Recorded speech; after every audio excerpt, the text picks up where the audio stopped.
Алтындан демалыс аймағы бүгінде оңтүстіктегі үздік демалыс орындарының бірі. Қасқасу ауылы маңындағы тау бөктерінде орналасқан. Орталықтың көптеген артықшылықтары бар. Таудың таза ауасы мен европалық үлгідегі қонақжайлар осының айқын дәлелі. Соңғы кездері демалыс аймағына шетелдіктер де жиі келе бастаған. ақш-тан келдік. Шымкентте оқу-жаттығу жиынын өткізудеміз. Делегациямызда 16 адам бар. Жарыстың алдында рухани тынығу үшін Алтындан демалыс аймағына келіп тұрмыз. Қазір тауға шығып қайттық. Табиғат өте керемет. Барлығы да ұнап жатыр.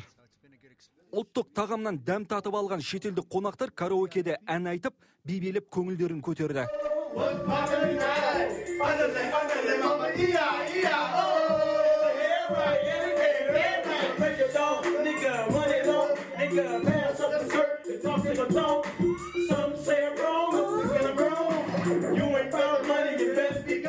Бұдан кейін ағылшындық спортшылар Алтындан демалыс аймағының бассейнінде болып, таудың мөлдір таза суына шомылып, денсаулықтарын нығайтып, өздеріне сергектік сыйлады.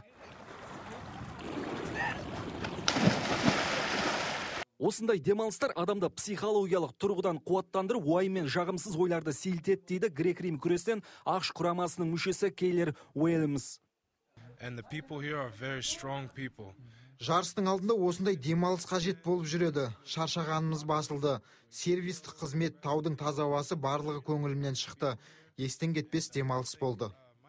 Алтындан демалыс аймағында демалған ағылшындық қонақтар мұнда тағы келетіндіктерін жеткізді.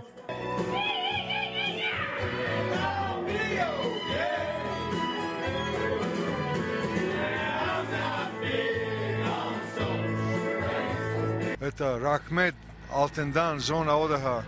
Очень красивый. Это сборная Америки будет пришла и в следующем году здесь. Очень красивый. Спасибо.